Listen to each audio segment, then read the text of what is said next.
যাবে 28শে ফেব্রুয়ারি ভোটার তালিকা, তারপর ধাপে ধাপে সাপ্লিমেন্টারি তালিকা। তবে এই যে ধাপে ধাপে সাপ্লিমেন্টারি তালিকায় যাদের নাম থাকবে সেই নামের তালিকা 28শে ফেব্রুয়ারির তালিকায় থাকতে হবে। সরাসরি চলে যাব, আমার সঙ্গে অর্ণব হাজরা রয়েছে, অর্ণবের সঙ্গে কথা বলবো। এসআইআর মামলার যে নির্দেশ, সেই নির্দেশ সুপ্রিম কোর্টের। অর্ণব, একটা বিষয় যে 28 তারিখে যে ভোটার তালিকা, তারপর সাপ্লিমেন্টারি তালিকা, সেই তালিকায় যাদের নাম থাকবে সেটা 28 তারিখের তালিকায় থাকতে হবে। দেখুন, সুপ্রিম কোর্ট এর আগে গত সপ্তাহে যে আদেশ দিয়েছিল চূড়ান্ত ভোটার তালিকা প্রকাশ নিয়ে, কার্যত সেই নির্দেশ আজও বহাল রেখেছে। এক্ষেত্রে নির্বাচন কমিশন তারা সুকৌশলে ফাইনাল ভোটার লিস্ট, সেটা 28শে তারিখ প্রকাশ হচ্ছে ফেব্রুয়ারি, সেটা বারবার সুপ্রিম কোর্ট ছুঁয়ে নিতে চেয়েছে।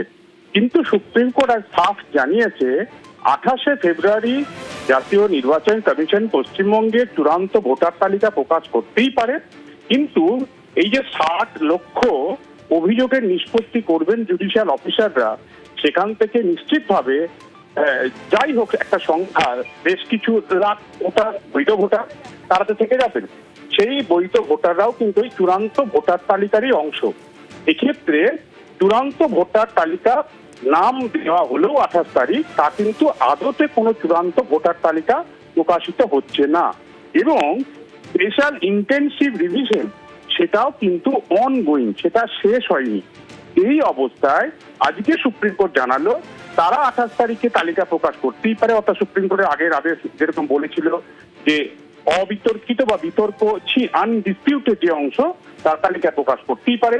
কিন্তু 60 লক্ষের যে অভিযোগের নিষ্পত্তির পর সেখান থেকে 60 লক্ষই বৈধ ভোটার বেরোতে পারে, 50 লক্ষ বেরোতে পারে, বা হোয়াটএভার যে সংখ্যাই বেরোক না কেন, সেগুলো অতিরিক্ত তালিকা আকারে প্রকাশ করতে হবে, যা ওই মূল 28 তারিখের তালিকারই অংশ। কাজেই এই এরকম একটি অবস্থান, যে অবস্থানের কারণে কিন্তু এই মুহূর্তে নির্বাচন কমিশনও বেশ ফাঁপড়ে। কারণ আমাদের দেশে এসআইআর, অর্থাৎ আমাদের রাজ্যে এই মুহূর্তে যে বিশেষ নিবিড় সংশোধনী হচ্ছে, তা নির্দিষ্ট একটি আইনকে সামনে রেখে। যে কোনো ভোটের মেন ফাউন্ডেশনটাই হচ্ছে ভোটার, অর্থাৎ একজন ভোটার ভোট দেবেন, কে ভোট দেবেন সেটা যদি নির্দিষ্ট না হয়, অর্থাৎ ভোটার তালিকা যদি সেটা চূড়ান্ত না হয়, তাহলে ভোট ঘোষণার ক্ষেত্রে কোথাও একটা সমস্যা হচ্ছে। কাজে এই হাতে যেহেতু সময় আমাদের নির্দিষ্ট 7ই মের মধ্যে বিধানসভা গঠন করতে হবে, এই জায়গাটি নিয়ে কিন্তু আজকের নির্দেশের পর কমিশনও বেশ বিড়ম্বনায় পড়ে গেল, তা বলার অপেক্ষা রাখে না। বেশ, 14 তারিখ পর্যন্ত যে যত ডকুমেন্ট সাবমিট করেছে ইআরওদের কাছে আছে, সেই ইআরওরা সেই ডকুমেন্ট সমস্ত প্লেস করে তাদের যা বক্তব্য আছে তারা সেটা প্রিসাইডিং অফিসার মানে জজেদের কাছে সেগুলো দেবে, এবং সেই অনুযায়ী তারপর তারা ডিসাইড করবে। 28 তারিখে প্রথম ফাইনাল লিস্ট বেরোবে, কিন্তু তারপরও কন্টিনিউয়াসলি সাপ্লিমেন্টারি লিস্ট বেরোতে থাকবে। বাংলায় এসআইআর বিচারে ভিন রাজ্যের বিচারক, ওড়িশা ঝাড়খণ্ডের বিচারক নিয়োগ করা যাবে। কারণ আমরা জানি শুক্রবার সুপ্রিম নির্দেশ কি এসআইআর এ বিচারে বিচারকরা, এবং তারপর দফার দফায় বৈঠক, এবং আজ সুপ্রিম শুনানির দিকে প্রত্যেকের নজর ছিল। আর সেখানেও একটা নির্দেশ দিয়েছে সুপ্রিম কোর্ট। কি সেই নির্দেশ? যেখানে বাংলার বাইরের যারা বিচারক, অর্থাৎ ওড়িশা ঝাড়খণ্ডের বিচারকদেরও নিয়োগ করা যাবে। কিন্তু কোন পরিপ্রেক্ষিতে এই নির্দেশ দিয়েছে সুপ্রিম কোর্ট জানাবে মৈত্রেয়ী ভট্টাচার্য রয়েছে আমার সঙ্গে। মৈত্রেয়ী, অবশ্যই দেখো, আজকে প্রধান বিচারপতির তরফ থেকে জানানো হয়, প্রধান বিচারপতি সূর্যকান্ত জানান যে কলকাতা হাইকোর্টের প্রধান বিচারপতি একটি রিপোর্ট জমা দিয়েছে, এবং সেখানে জানানো হয়েছে যে 250 জন জুডিশিয়াল অফিসারকে এখনো পর্যন্ত ভেরিফিকেশন প্রসেসের দায়িত্ব দেওয়া হয়েছে। কিন্তু যেটা আনুমানিক হিসাব দেখা যাচ্ছে, তাতে দেখা যাচ্ছে যে এক একজন জুডিশিয়াল অফিসার যদি প্রত্যেক দিন 250টি করেও কেসের নিষ্পত্তি করেন, তাহলেও তাদের 80 দিন সময় লেগে যাবে গোটা যে ডিউ, যে 80 লক্ষ ভেরিফিকেশন ডিউ রয়েছে, সেটা সম্পূর্ণ করতে। এই পরিস্থিতিতে কথা মাথায় রেখে আজকে প্রধান বিচারপতির বেঞ্চ বেশ কিছু নির্দেশ দিয়েছে। তারা বলেছেন জুডিশিয়াল অফিসার যারা নিযুক্ত রয়েছেন তার বাইরে সিনিয়র এবং জুনিয়র ডিভিশনের সিভিল জাজেস যাদের অন্তত 3 বছরের অভিজ্ঞতা আছে, তাদেরকে এই কাজে যুক্ত করা যেতে পারে। এরপরেও যদি কলকাতা হাইকোর্টের প্রধান বিচারপতি মনে করেন যে আরো তার হিউম্যান রিসোর্স প্রয়োজন, তাহলে তিনি ঝাড়খণ্ড এবং ওড়িশার হাইকোর্টের প্রধান বিচারপতিদের সঙ্গে যোগাযোগ করবেন এবং সেখানকার কর্মরত এবং অবসরপ্রাপ্ত বিচারক যারা এই একই র্যাঙ্কে রয়েছেন তাদেরকে ব্যবহার করা যাবে বলে সর্বোচ্চ আদালতের তরফ থেকে এটা জানিয়ে দেওয়া হয়েছে। বেশ, সঙ্গে থাকো। 250 জন জুডিশিয়াল অফিসারকে অ্যাপয়েন্টমেন্ট করা হয়েছে। এই 250 জন জুডিশিয়াল অফিসারের দিয়ে পুরো কাজটা করতে গেলে প্রচুর সময় লাগবে। তাই জন্য কলকাতা হাইকোর্ট অর্ডারটা অ্যাডিশন করেছে। সিনিয়র ডিভিশন এবং জুনিয়র ডিভিশন জজেদের মিনিমাম 3 ইয়ার্স এক্সপিরিয়েন্স আছে, তাদেরকে অ্যাপয়েন্টমেন্ট করতে পারবে যদি মনে করে কোথাও। তাহলে ঝাড়খণ্ড এবং উড়িষ্যা স্টেট, এই দুটো স্টেট থেকে রিটায়ার্ড যে জাজেরা আছে তাদের রিকুইশন করতে পারে। হাইকোর্টের চিফ জাস্টিসকে বলেছে নেসেসারি অর্ডার ইস্যু করতে। প্রতিনিধি মৈত্রী রয়েছে আমার সঙ্গে। মৈত্রী, আরো একটা বিষয়, আজ সুপ্রিম নির্দেশে আধার অ্যাডমিটের যে পুরনো নির্দেশ সেই নির্দেশই বহাল থাকলো। একেবারেই দেখো, পুরোনো নির্দেশ শুধু বহালই রইল না, পুরোনো নির্দেশটিকে আরো একবার নতুন করে বলে ক্ল্যারিফাই করে দেওয়া হলো সর্বোচ্চ তরফ থেকে। তার কারণ শেষ যদি নির্দেশ দেখা যায়, অর্থাৎ 8ই ফেব্রুয়ারির যে শেষ নির্দেশ ছিল সেখানে উল্লেখ করা হয়েছিল যে সর্বোচ্চ আদালতের তরফ থেকে যে এই নথিগুলোকে গ্রহণ করতে হবে এবং 14ই ফেব্রুয়ারি পরে দিন বাড়ানোরও কথা বলা হয়েছিল। কিন্তু গত শুনানিতে অর্থাৎ 20 ফেব্রুয়ারি শুনানিতে এটা উল্লেখ করা হয়েছিল যে এই নথিগুলিকে গ্রহণ করা হচ্ছে না বা আপলোড করতে দেওয়া হচ্ছে না। আজকে সর্বোচ্চ আদালত এটা স্পষ্ট করে দেয় যে আধার এবং মাধ্যমিকের অ্যাডমিট কার্ডের মতো নথি এবং অন্যান্য যে নথি তারা ইতিমধ্যেই তারা অ্যাপ্রুভ করে রেখেছেন এবং যেগুলো এসআইআর প্রসেসে ইতিমধ্যেই রয়েছে, সেই সমস্ত নথি ফিজিক্যালি অথবা যারা অনলাইনে যারা জমা দিয়েছেন তাদের প্রত্যেকটি নথি গ্রহণ করতে হবে এবং তার মধ্যে আধার এবং মাধ্যমিকের অ্যাডমিট কার্ডও যে রয়েছে সেটাও আবার তারা স্পষ্ট করে দিয়েছেন। বেশ, আগে যে বিহারের ইলেকশনের সময় যে কতগুলো ডকুমেন্ট ছিল সেই ডকুমেন্টগুলো তো আছে, তার সঙ্গে আধার আছে, তার সঙ্গে হচ্ছে অ্যাডমিট কার্ড, মাধ্যমিক উচ্চ মাধ্যমিকের অ্যাডমিট কার্ড আছে। যে কোনো একটা ডকুমেন্ট থাকলেই হবে। সুপ্রিম নির্দেশ আর তারপরে সাংবাদিক বৈঠক করেন বিজেপি রাজ্য সভাপতি শ্রমিক ভট্টাচার্য। সেখানে চূড়ান্ত ভোটার তালিকা প্রকাশে দেরিতে রাজ্যের শাসক দলই দায়ী। তো বিজেপি রাজ্য সভাপতির কি বলেছে তিনি, দেখুন। সুপ্রিম কোর্ট আইনের ভিত্তিতে তালিকা প্রকাশের কথা বলছেন, কিন্তু আমরা যারা মানুষের দরজায় ভোট চাইতে যাই আমরা তো তালিকা হাতে করে নিয়ে যাব, তালিকা সঙ্গে করে নিয়ে যাব। প্রক্রিয়ার এত দেরি হলো কেন? এই দীর্ঘসূত্রিতার জন্য দায়ী তো বর্তমানের শাসক দল। দীর্ঘসূত্রিতার জন্য দায়ী হচ্ছে রাজ্যের মুখ্য সচিব। এর একমাত্র উদ্দেশ্য হলো বাংলাদেশি অনুপ্রবেশকারী জেহাদি রোহিঙ্গাদের প্রোটেকশন দেওয়া। No SIR, no vote. আমাদের যা ফর্ম 7 বাজেয়াপ্ত করা হয়েছে, যে ফর্ম 7 কেড়ে নেওয়া হয়েছে, আগুন লাগিয়ে দেওয়া হয়েছে, আমাদের প্রত্যেকটা অভিযোগকে গ্রহণ করতে হবে। কারণ ভেজাল মুক্ত ভোটার লিস্ট পাওয়ার অধিকার প্রত্যেকটা রাজনৈতিক দলের আছে, প্রত্যেকটা নাগরিকের আছে, এবং তাকে নিশ্চিত করবার দায়িত্ব হচ্ছে নির্বাচন কমিশন। এই মুহূর্তে আমাদের সঙ্গে তৃণমূল মুখপাত্র অরূপ চক্রবর্তী রয়েছেন। অরূপবাবু, চূড়ান্ত ভোটার তালিকা প্রকাশে দীর্ঘসূত্রিতার কারণ রাজ্যের শাসক দল দায়ী এবং নিশানা করেছেন মুখ্য সচিবকেও, কিভাবে দেখছেন? সবই তো বুঝলাম, কিন্তু ভেজাল মুক্ত ভোটার লিস্ট করতে গিয়ে ভেজালটা কোথায় পাওয়া গেল আজ অব্দি নির্বাচন কমিশন জানাতে পারলো না। যে 1,20,00,000 রোহিঙ্গার গল্প দিয়ে শুরু হয়েছিল মানুষের হয়রানি, তো কটা রোহিঙ্গা আইডেন্টিফাইড? 58 লাখ নাম বাদ গেছে। 1,20,00,000 ছেড়ে দিলে একটা রোহিঙ্গা দেখাতে পারেছে যে অনুপ্রবেশকারী? পুরোটাই এসেছিল ভোট চুরি করার জন্য। হাতে নাতে ধরা পড়েছে, লেজে গোবরে হয়েছে, সুপ্রিম কোর্ট পর্যন্ত ভর্ৎসনা করেছে। এখন ফেস সেভিং আর নির্বাচন কমিশনকে কিছু বললে বিজেপির গায়ে লাগে কেন? আমরা যে বলছি নির্বাচন কমিশন আসলে বিজেপির চাকর বাকর, শ্রমিক ভট্টাচার্যরা তার প্রতিটা স্টেটমেন্টে প্রমাণ করে দিচ্ছেন যে নির্বাচন কমিশন আসলে বিজেপির চাকর।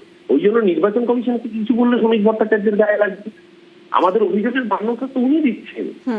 সুপ্রিম কোর্ট যখন ভর্ৎসনা করছে, সুপ্রিম ভাবতে পারেন সুপ্রিম কোর্ট বলছে যে মাইক্রো অবজারভার সরিয়ে দিন। কখন বলছে? মমতা ব্যানার্জি সওয়াল করার পরে। কারণ মাইক্রো অবজারভারদের দিয়ে ভোট চুরি করতে গিয়েছিল। তারপর সুপ্রিম কোর্ট ঘাড় ধাক্কা দিয়ে বলেছে মাইক্রো অবজারভারদের সরিয়ে দিন, এই ক্ষমতা ইয়ারোদের হাতে থাকে। তারপরে সুপ্রিম কোর্ট বলছে যে কোর্ট ডিপ্লয়েড অবজারভার। ভাবতে পারেন কোর্টের বিচারপতি, অ্যাডিশনাল ডিস্ট্রিক্ট জাজ, যাদের কাছে বিচার দেওয়া, তাদের কাছে নির্বাচনের কাজ করতে হচ্ছে। কেন? কারণ নির্বাচন কমিশন ভোট চুরি করছিল। মানে এর এরপরে যদি দোকান কাটা না হয়, গায়ে যদি ঘন্টার চামড়া না হয়, তো মানুষের সাথে হাত জোড় করে ক্ষমা চাওয়া উচিত। অরূপবাবু, আপনি সঙ্গে থাকুন, আপনাকে শ্রমিক ভট্টাচার্যের আরো একটা বক্তব্য শোনাবো। প্রথম থেকে এসআইআর প্রক্রিয়ায় বাধা রাজ্য সরকারের, এমন একটা মন্তব্য করেছেন শ্রমিক ভট্টাচার্য, আপনি শুনুন। পুরো প্রক্রিয়াটাকে তো প্রথম থেকে বাধা দিয়ে আসছে রাজ্য সরকার। আজকে দুর্ভাগ্যের বিষয় এটাও যে বিচারপতিদেরও বাইরের রাজ্য থেকে নিয়ে আসা হচ্ছে। এখানে যারা বিচারক আছেন তারা ভয় পেয়ে যাচ্ছেন বিভিন্ন জায়গায় যেতে, তারা যে কোনো সময় আক্রান্ত হতে পারেন, তারা নিরাপত্তাহীনতায় ভুগছেন, তারা সিআইএসএফ চাইছেন, তা ভিন রাজ্য থেকে আসবেন, প্রক্রিয়াকে তো শেষ করতে হবে। কেন গুজরাটে ভিন রাজ্য থেকে বিচারকের প্রয়োজন হয়নি, কেন তামিলনাড়ুতে হয়নি, কেরলে হয়নি, আর কেন পশ্চিমবঙ্গে হচ্ছে, কেন উত্তরপ্রদেশে হয়নি? আজকে তার উত্তর পশ্চিমবঙ্গের মানুষ চাইছে। তৃণমূল মুখপাত্র অরূপ চক্রবর্তী রয়েছেন আমাদের সঙ্গে। অরূপবাবু, আপনি শুনলেন, আপনার প্রতিক্রিয়া? একদম সঠিক কথা তো, যে তামিলনাড়ুতে লাগেনি, কেরালায় লাগেনি, অন্য জায়গায় লাগেনি, পশ্চিমবঙ্গ কেন লাগছে? কারণ পশ্চিমবঙ্গ তো ভোট চুরি করতে এসে ধরা পড়ে গেছে, বাকি জায়গায় তো ভোট চুরিটা ধরতে পারেনি। ঠিক যেভাবে বিহারে ভোট চুরি করতে পারেনি, ওই জন্য জীবিত মানুষকে মৃত করে দিয়েছিল। হরিয়ানায় ব্রাজিলিয়ান মডেল 57টা জায়গায় দিয়ে ভোট দিয়েছিল, মনে আছে তো, আপনারাই দেখিয়েছিলেন।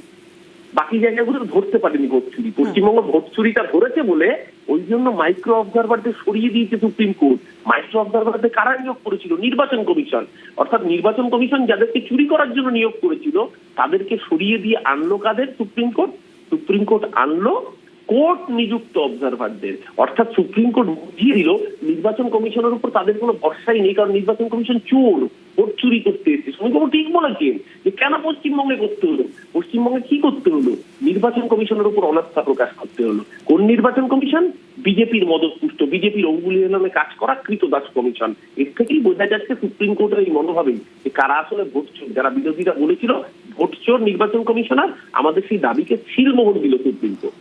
অরূপবাবু, একটা বিষয়, কমিশনের বিরুদ্ধেও সরব হয়েছেন শ্রমিক ভট্টাচার্য। পরিস্থিতি খতিয়ে দেখতে মুখ্য নির্বাচন কমিশনার জ্ঞানেশ কুমারকে বাংলায় আসায় সওয়াল করেছেন তিনি। সঙ্গে থাকার জন্য অনুরোধ করব, শোনাবো সেই বক্তব্য। জ্ঞানেশ কুমার সাহেবের কলকাতায় আসার প্রয়োজন আছে, তিনি নিজে আসুন, তিনি এসে মুর্শিদাবাদ দেখুন, ডোমকল দেখুন, তিনি এসে দক্ষিণ 24 পরগনা দেখুন কোন পরিস্থিতির মধ্যে দিয়ে এ রাজ্যে এসআইআর সংগঠিত হচ্ছে বা এসআইআর কে এক্সিকিউট করা হচ্ছে, এটা চাক্ষুষ দেখবার জন্য অন্তত তিনি একবারের জন্য আসুন এখানে। একটাও অভিযোগপত্র যদি থাকে, শেষ অভিযোগপত্র পর্যন্ত শুনানিকে শেষ করতে হবে। সে 180 দিনে হোক, 100 দিনে হোক, 120 দিনে হোক, এবং অন্য রাজ্যে যদি এসআইআর সম্পূর্ণ হয়, এ রাজ্যেও এসআইআর কে সম্পূর্ণ করতে হবে।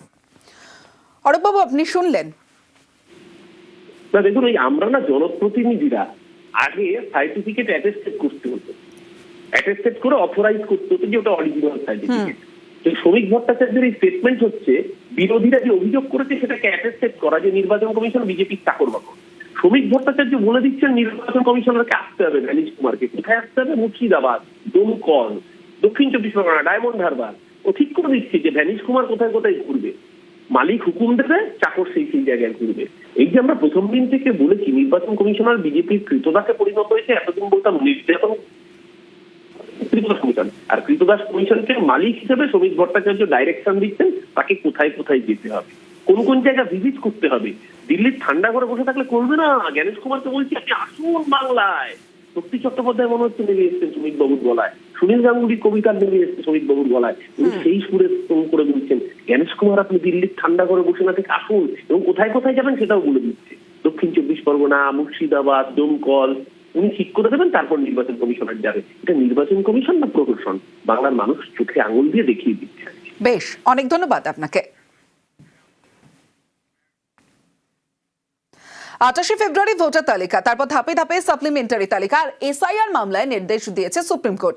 রাজ্যের প্রাক্তন সিইও জানিয়েছেন মনোনয়ন জমার শেষ দিন পর্যন্ত ধাপে ধাপে ভোটার তালিকা প্রকাশ করতে পারে কমিশন, কিন্তু সেই তালিকায় কোনো বৈধ ভোটারের নাম বাদ গেলে এবার আর তিনি ভোট দিতে পারবেন না।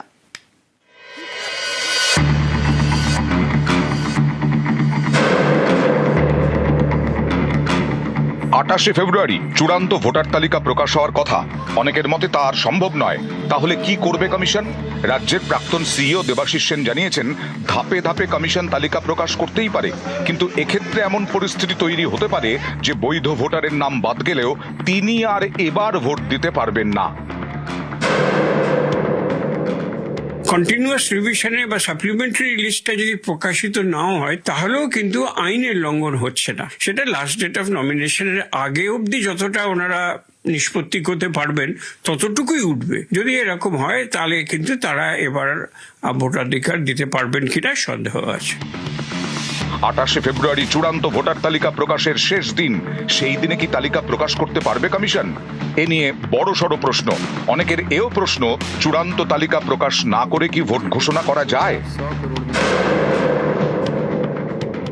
লাস্ট ডেট অফ নমিনেশন অবধি সাপ্লিমেন্টারি লিস্ট প্রকাশ করা যাবে, সেটার ভিত্তিতেই পুরো ভোটটা পরিচালিত হবে। হতেই পারে যে আমি যোগ্য ব্যক্তি কিন্তু আমার নাম ওঠেনি, ভোট পরবর্তীকালে ইলেকশন পিটিশন করে তাকে প্রমাণিত করতে হবে, তার ফল জুডিশিয়াল প্রোনাউন্সমেন্টে হবে। মুখোপাধ্যায়ের জায়গায় মুখার্জি, গঙ্গোপাধ্যায়ের জায়গায় গাঙ্গুলি, এরকম সামান্য কারণে অনেককে শুনানিতে ডাকা হয়েছে বলে অভিযোগ। কমিশনের ভাষায় এসবই লজিক্যাল ডিসক্রিপেন্সি, যুক্তিগ্রাহ্য তথ্য বিভ্রাট। প্রায় 60 লক্ষ ভোটারকে নিয়ে নানা অভিযোগের এখনো নিষ্পত্তি হয়নি। এসব নথি এবার খতিয়ে দেখার দায়িত্বে জুডিশিয়াল অফিসাররা। কিন্তু এমন বিভ্রাট হলো কেন?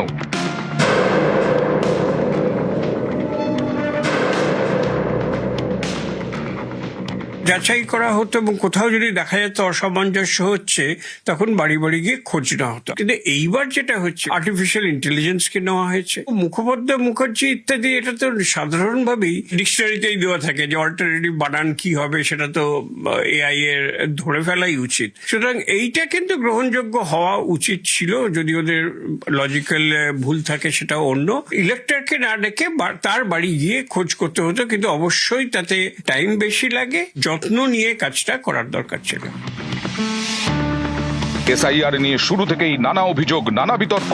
2002 সালে তো এরকম হয়নি। এবার তাহলে এত জল ঘোলা কেন? খুব জলদি, চট জলদি যেটা ব্যাপারটা হচ্ছে। 2002-তে যে হয়েছিল কেউ প্রায় জানতেই পারেনি, বাড়ি বাড়ি ভোট কর্মীরা পৌঁছে গেছেন, ফর্ম ফিল আপ হয়েছে, অর্থাৎ খুব সাধারণ নর্মাল রিদমে কাজটা হয়ে গেছে। কিন্তু এইবার খুব দ্রুততার সঙ্গে করতে গিয়ে এই প্রবলেমটা যে আসছে, এটা মনে হয় আমার নিশ্চয়ই হয়েছে। ক্যামেরায় সনত মিশ্রের সঙ্গে বিশ্বজিৎ সাহা, নিউজ 18 বাংলা।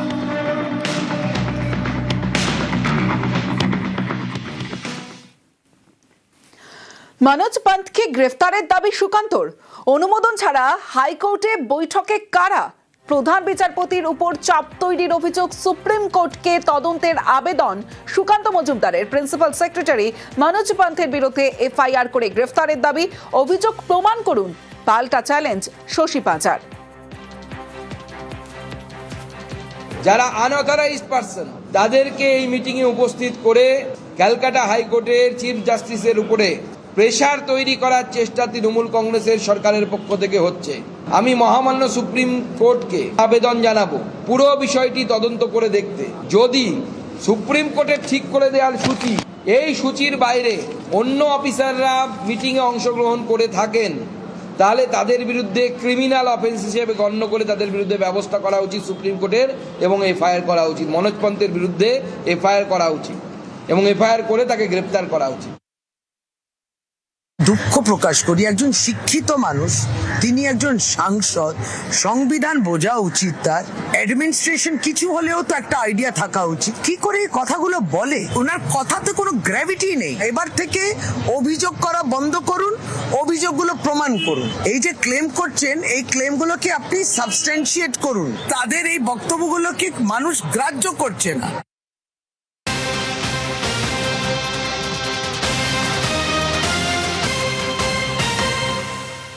এই মুহূর্তে সরদান অ্যাভিনিউর দিকে নজর রাখতে হবে। কলকাতায় বহুতলে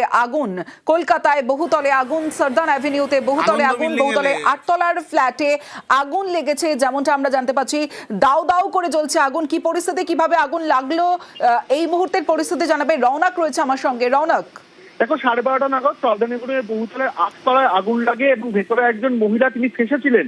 তিনি যেমনটা জানাচ্ছেন যে এসির কোনো ইউনিট থেকে একটা বিস্ফোরণের শব্দ শুনতে পান এবং তারপরেই যে আসবাবপত্র রয়েছে তা আগুনের গ্রাসে চলে আসে।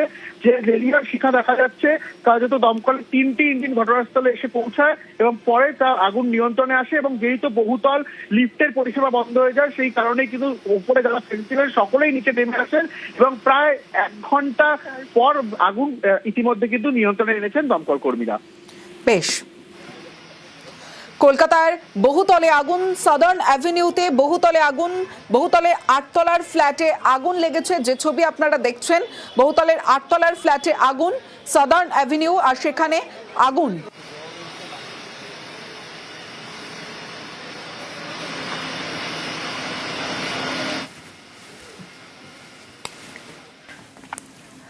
ভোটের আগেই শিক্ষক নিয়োগ, মার্চের প্রথম সপ্তাহেই নিয়োগপত্র, আজ থেকে সুপারিশপত্র দেওয়া শুরু। কতজনকে সুপারিশপত্র দেওয়া হবে, কাউন্সিলিং কি আজ থেকেই শুরু, জানাবো বিস্তারিত সোমরাজের থেকে। দেখো, বিধানসভা ভোটের আগেই শিক্ষক নিয়োগের নিয়োগপত্র দিতে চলেছে রাজ্য। আজ থেকেই স্কুল সার্ভিস কমিশন কাউন্সিলিং শুরু করলো, অর্থাৎ সফল প্রার্থীদের হাতে সুপারিশপত্র দেওয়ার প্রক্রিয়া শুরু করা হয়েছে। একাদশ দ্বাদশে শিক্ষক নিয়োগের যে শূন্যপদ রয়েছে তার জন্য তুমি জানো জানুয়ারি মাসের 21 তারিখে চূড়ান্ত মেধা তালিকা প্রকাশ করেছিল স্কুল সার্ভিস কমিশন। চূড়ান্ত মেধা তালিকা এবং ওয়েটিং লিস্ট মিলিয়ে 18,000 নামের তালিকা প্রকাশ করেছে। তার প্রায় 1 মাস বাদে এই কাউন্সিলিং শুরু করা হলো।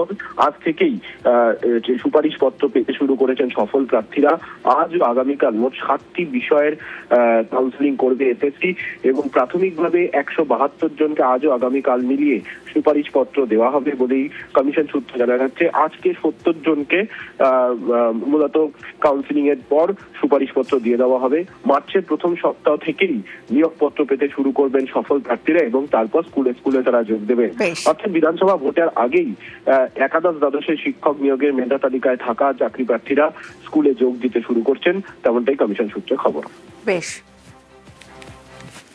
অনেক প্রতীক্ষার ফল, প্রায় 10 বছর পর এক্সাম হচ্ছে আবার। আমার ফার্স্ট টাইম এক্সাম এটা, আর সিলেকশন হয়ে গেছে। এক্সাইটেড, নতুন চাকরি খুব শীঘ্রই তো সুপারিশ করা হবে। হ্যাঁ, যা শুনছি আর কি, যে 1 মাসের মধ্যে জয়েনিংও হয়ে যাবে। ভালো লাগলো, চান্স পেলাম।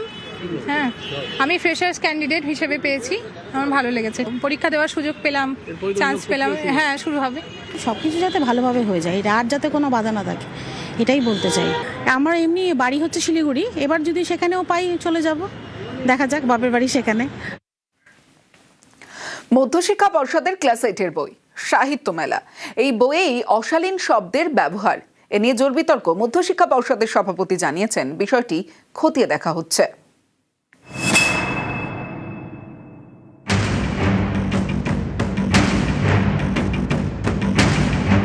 সাহিত্যিক সমরেশ বসুর লেখা গল্প, নাম আদাব। এই গল্পের মধ্যে অশালীন শব্দের ব্যবহার। এমন একটি গল্প পড়ানো হচ্ছে মধ্যশিক্ষা পর্ষদের ক্লাস 8-এ সাহিত্য মেলা বইয়ে। এ নিয়ে তৈরি হয়েছে বিতর্ক। ক্লাস 8-এর পড়ুয়া, তাদের পাঠ্য বইয়ে অশালীন শব্দ লেখা গল্প কেন? এতে তো কম বয়সী পড়ুয়াদের মনে প্রভাব পড়তে পারে। এ নিয়ে সরব অভিভাবকরা, তারা চান গল্পের বই থেকে অশালীন শব্দ বাদ দেওয়া হোক।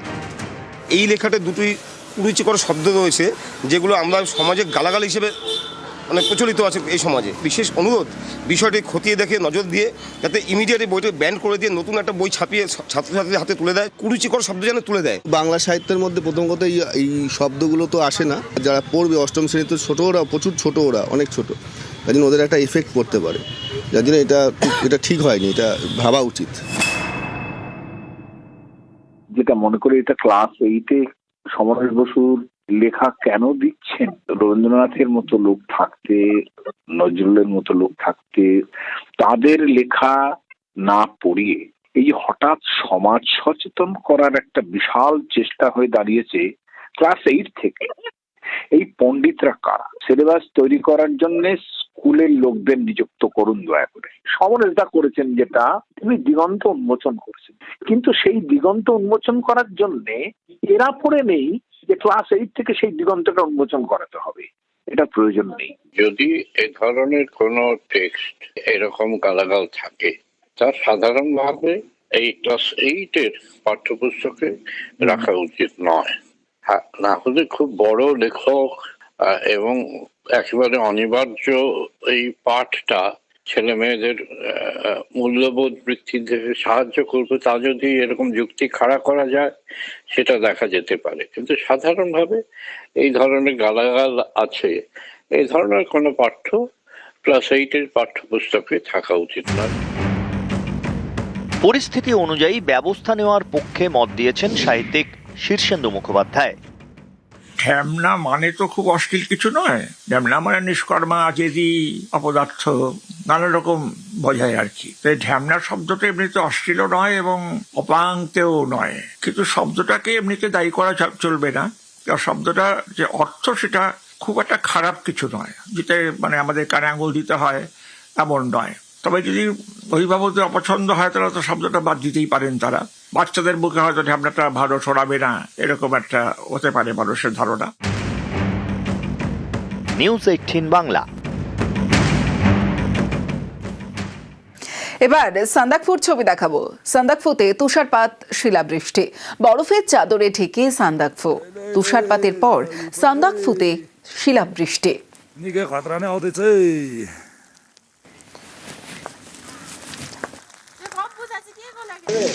छिटो छिटो गर्दैन बैठो बैठो जल्दी बैठो चल भाइ लोग आज उतै सन्दकपुरमा हिँडेको रे हैन सबैजना हिउँको प्रतीक्षामा थियो। निकै नै परिसक्यो, निकै पर्ने सम्भावना छ हैन। गाडीहरू यतातिर अब गाडी टुरिस्टहरू रमाउँदै पनि छ हैन। यता पनि गाडी नै टुरिस्टहरू